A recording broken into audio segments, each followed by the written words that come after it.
Welcome back to Greels, Reels, everybody, the podcast where I get to chat with athletes who I've had the pleasure of getting to know through working in the crazy world of sports. It's your host, Robert Greeley. We are back again for another episode, and it's a little bit different, and if it sounds a little bit different, that's because we are doing it remotely.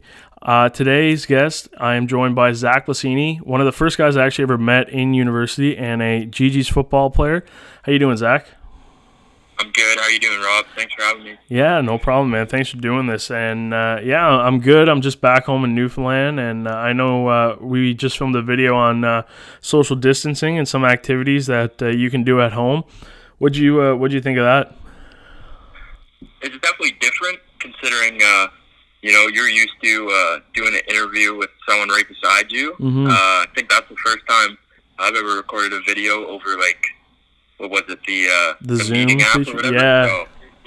So it was cool. It was interesting to see the way technology's advanced and how it's so easy just to record that like that. Mm-hmm. So, but it was interesting, and the list actually got pretty specific and pretty applicable to our situation right now in terms of stuff to do and everything. Yeah, and of course, we're in some I'd say scary times, or like times of uncertainty with this whole COVID-19 thing going on. So we just looked at how you can pass the time at home. So we read some pages out of a book, talked about some movies you can watch, played a couple games of tic-tac-toe. But yeah, so that video right now, if you're listening, came out last night. So make sure to check that out on the YouTube channel. And but yeah, we'll get right into it. And the first thing I kind of wanted to talk to you about, Zach, and maybe just tell the story, is the first night I ever met you. So for those who don't know, before this is one of my favorite stories of this is when I first met this guy. So this was before. I was basically just like a university student. It was probably. Maybe it was either late first semester or of my first year, or maybe the first couple of weeks in the winter semester. But anyways, we were down in the Byward Market, and we were with a group of people, and Zach was a part of that group, and I had never met Zach before. But anyways, so we did our activities down in the market, and we went to the Rideau McDonald's, which for anybody from Ottawa, that place is like a pretty sketchy and dangerous spot.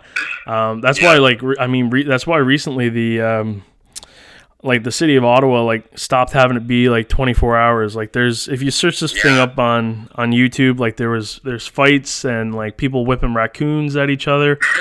And you did hear that correctly. Raccoons have been used in fights down there, but I didn't know any of this at the time. I just thought we were in a random just your standard McDonald's.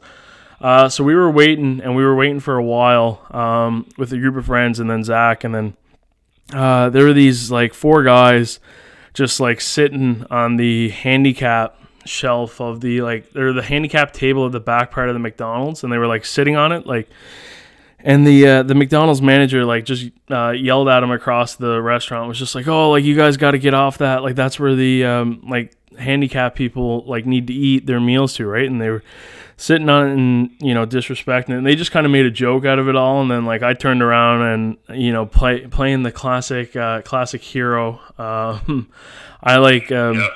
I gave it to him a little bit, and I was like, oh guys, it's not funny, get up. And they probably weren't the four friendliest guys to probably say that to, especially for myself. And you had a bit of liquid courage there. yeah, probably liquid courage definitely helped. But so I'm from Newfoundland, so whenever you look at the boys and you're hey man, something might go down soon, I'm gonna need your help, you always get a yes for the most part. And the guys from the boys from Newfoundland, the guys that you grew up with all the time, they're ready to hop right in. So the people that I was with, who I had known, who were my friends, I was just oh yeah, that'll be the same thing up here, so I was hey guys, because the other thing is too, throughout all this, they've all gotten their orders from McDonald's, and I don't know why, but for some reason I ordered I think it was 100. It was either 80 or 100 chicken nuggets that night. Yeah, you did. I remember that. I don't really know why. I don't know what. Even on that night, we didn't know why. Yeah. It was one of those things where you did it and you just regretted it. So anyways, everybody got their order right away, and I was still waiting because, I mean, they just don't have 100 nuggets ready to go there. But so I was waiting, and I just looked at my friends, and they all got their order, and they were gonna leave, and I was like, hey guys, like I need you to stay up because I don't know what's gonna happen right now. And they were all just like, yeah, nope, see you later. You picked that fight. That's your problem. So I was like, oh shit, man, like. It's right now I'm trying to do the math. I'm like, oh, like 4 against 1, like, and they were getting pretty angry throughout all this too, and getting a little bit more worked up on their side. And then so then I was by myself, and I was like, oh, like, okay, how's this gonna work? Trying to do the math in my head. 400 chicken nuggets, the time, the deep fryer, and anyways, Zach was still there, and at this point, this was probably one of the first things that I said to Zach during that night, and I was just like, hey man. I was like, here's what I did. Here's what's probably going to happen. If this happens, can I count on you? And Zach was like, yeah, man, 100%. I think before that we had a conversation about just being boys with, like being friends with other guys that you were friends with. So you were like, yeah, you're boys with the boys. I got you. And I respected the hell out of that because I was like, thank God this guy's going to help me. I remember we were talking about just like mutual friends that we had in common, like. I think it was you were good friends with Ty Beezer, right? Yeah, Beezer. A couple other guys, but yeah, I remember that. So anyways, nothing ended up happening after. The guys, those 4 guys, like their girlfriends came and gave them like a 1-2 talk and was like, we're not getting into anything here tonight. So they left with a couple death stares towards me, and then I had 100 chicken nuggets and a new friend. But I mean that's one of my favorite stories to tell, and just kind of kills me. And I think also kind of says a lot about the guy that you are. And I mean, it's kind of stand still since I've gotten to know you, right? But what was going through your head through all that? You're probably like, man, what is this idiot getting me into? Yeah, I don't know. Just boys are the boys.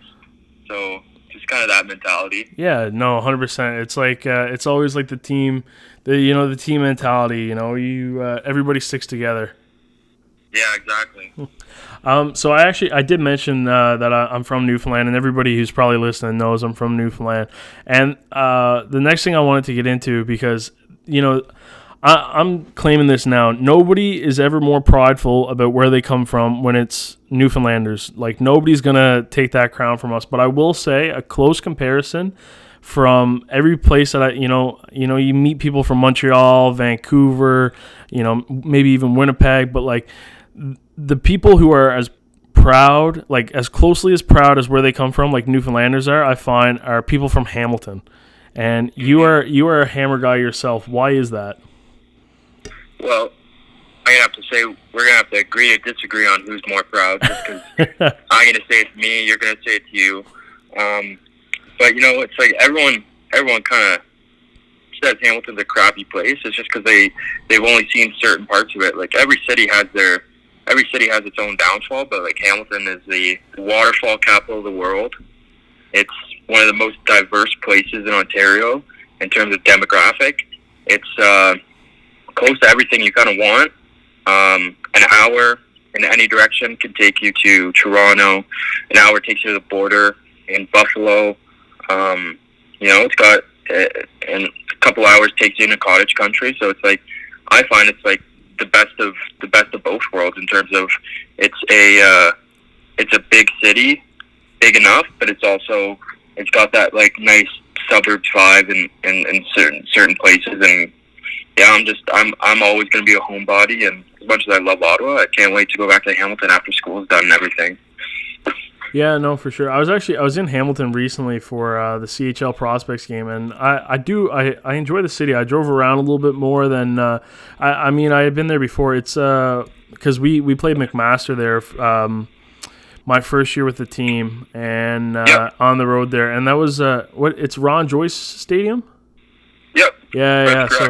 So you got to see like so you got to see McMaster a little bit there, but I mean, what was it like just being because it is a pretty big football town. I mean, I gotta say Hamilton is pretty prideful of their Marauders there, and then even going to the pro level with the Ticats. So what was it like growing up playing football in Hamilton? with that kind of vibe going on? I gotta be honest with you, I didn't start playing football until end of grade 10, so I started really late.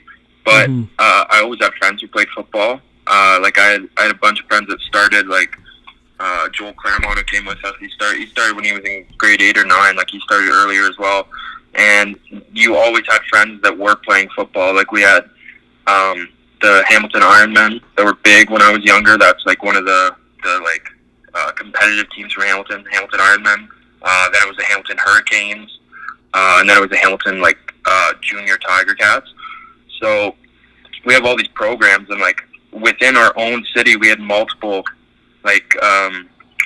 programs. So like if we were able to put all the talent on one team, we could have like ridiculous teams. Like we had a lot of good talent in Hamilton. So I mean, you look at it now, and there are high school programs like St. Thomas More and Cardinal Newman that are perennial like top teams in the country.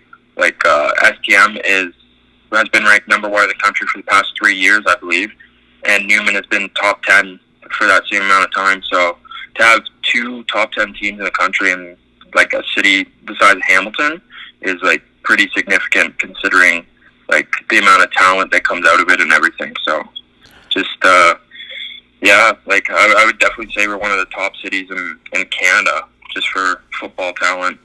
Yeah, honestly, I'd have to agree, because a lot of the guys that come out of like Hamilton are just like, they're ready to go. They're athletes, and they either make significant impacts to like their university roster at a high school right away, or they do the red shirt for a year, and then they go into like an even more significant role on those football teams.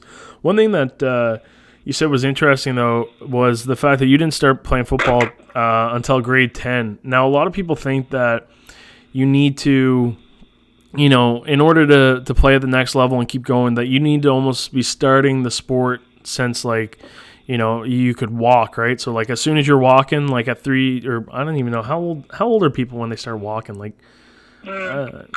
2? Yeah, so but yeah, so like as soon as you start walking, that like you need to be playing football. But obviously that wasn't the case for you. What were some things that you just like realized so quickly in those 3 years that hey, I got the talent, how can I develop this as quickly as possible within the 3 years that I have to get to the university level? So with me, I started out I was like purely soccer, and I feel like playing soccer gave me the starting skills I kind of needed to step into any sport. Like growing up, I played soccer, then I got into basketball, then I got into volleyball, and then the last sport that I really got into was football, and that ended up being the one that I was sticking with. But I feel like playing multiple sports, and if you look, there's been so many studies and so many athletes coming out, like athletes coming out saying that they didn't grow up being a one sport athlete. They always played different sports growing up, because it didn't focus their skill set on just certain moves. It kind of expanded it. You know what I mean? Mm-hmm. So I feel like soccer was definitely that first sport that like gave me all the tools to progress to the next sport, which was basketball, and then that gave me the tools to progress to the next sport, which was volleyball.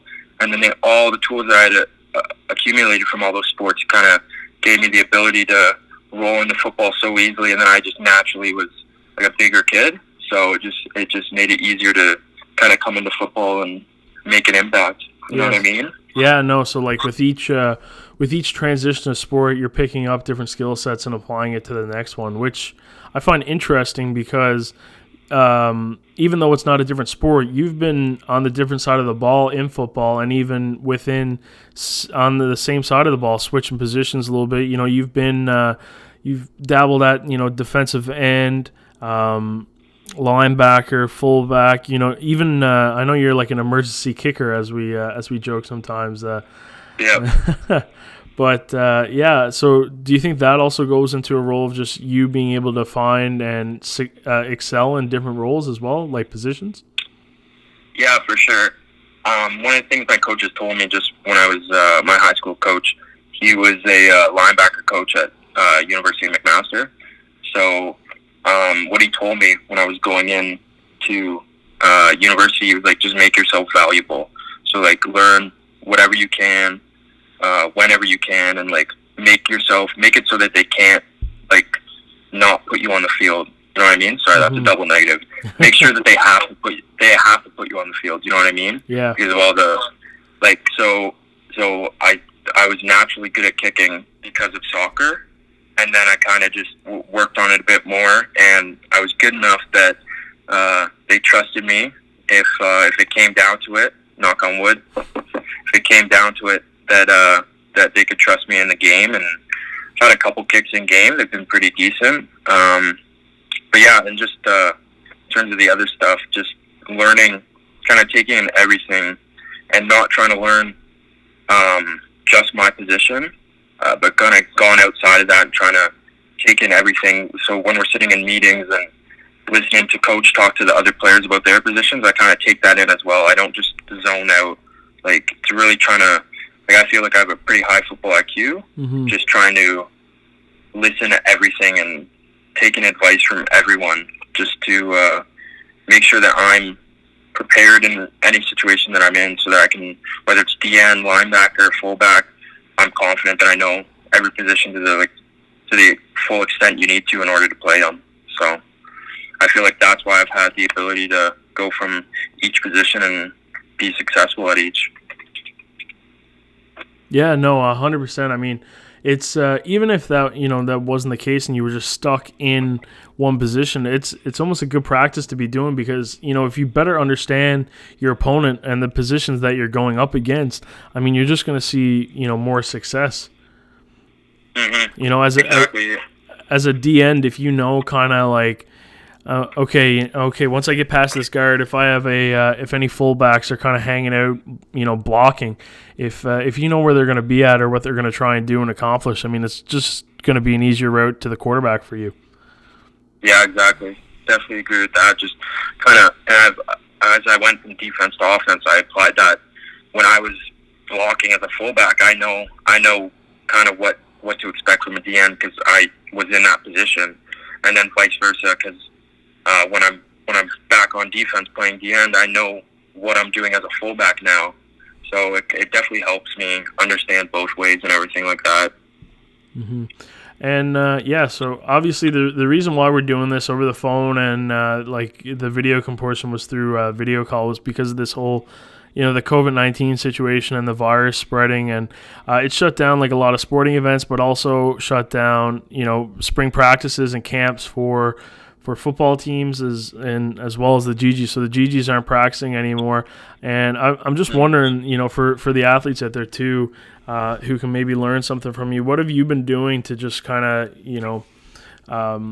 prepare yourself, or I guess I'm trying to think of the word, like adjust and make sure you're keeping yourself maintained and conditioned with just these practices being canceled and team functions being canceled?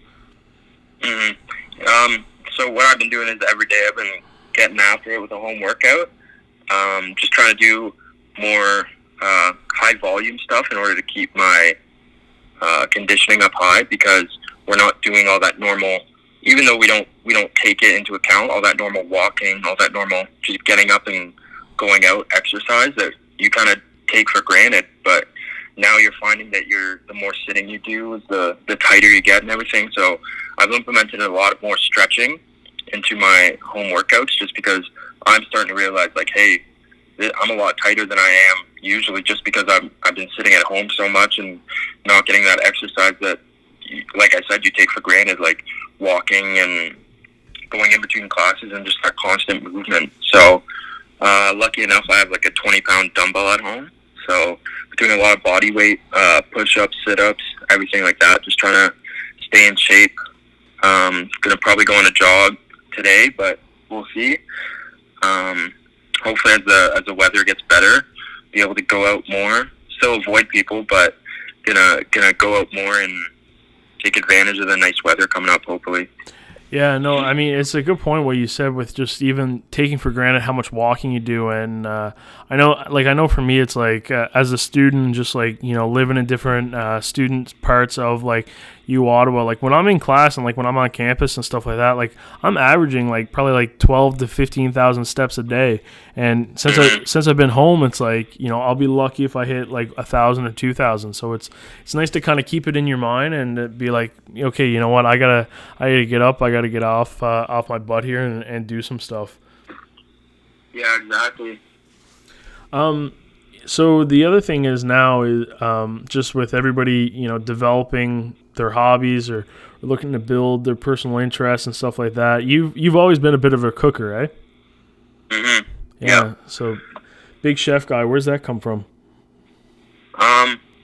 So my dad was always into cooking, and he kind of passed the torch on to me inadvertently, I guess, because he always took pride in the stuff that he would cook, and I kind of I guess he got my expectations really high for what food was supposed to taste like. So it kind of got me, when I came to university, it got me searching for what I like and how to cook the things that I like.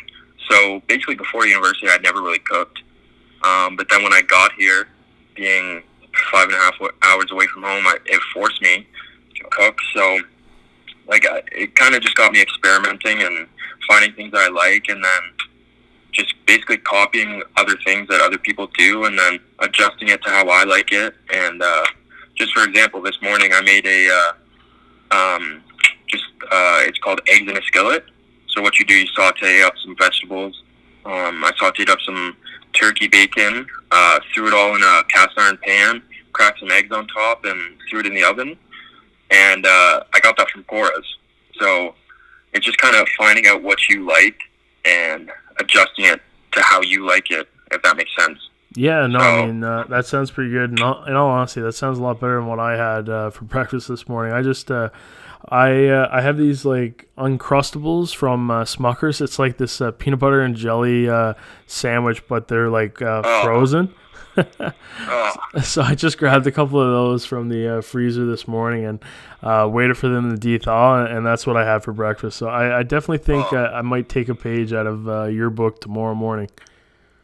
Yeah, I definitely recommend that. Like, I'm not gonna lie. Like, I'm in university, I get lazy. I'll have craft dinner every once in a while, but I try my best to stay on top of my cooking. And now that I've found that I really enjoy it, it's kind of like it doesn't feel like a chore to me to cook. You know what I mean? So, yeah, no, 100%. Well, now it's like I mean, I got you on Snapchat. You're one of my buddies, and like you know, you just see the stories all the time and the good meals and the snaps and the funny snaps that you sometimes do, and you get a little creative with it and stuff like that. Yeah. You said seafood linguine is your go-to dish or your number one dish? Yeah, it is. Okay. So it's seafood linguine with a white wine cream sauce. How do you make it? Tell the people over the podcast how you make your linguine. Okay. All right. So you finely dice a yellow onion, dice it up, saute it in a pan with a little bit of garlic and oil. After that sautés for about 2.5 minutes, 3 minutes. Constantly stir it, and they should get a nice golden brown. You add about a cup of wine. Allow that to reduce for about 2.5 minutes, approximately. Just let the alcohol cook off. Then you add the cream. So when you add cream and you're cooking with any dairy, you have to reduce the heat so that it doesn't get to a hard boil. Yeah, and doesn't burn on the bottom of the pan, right?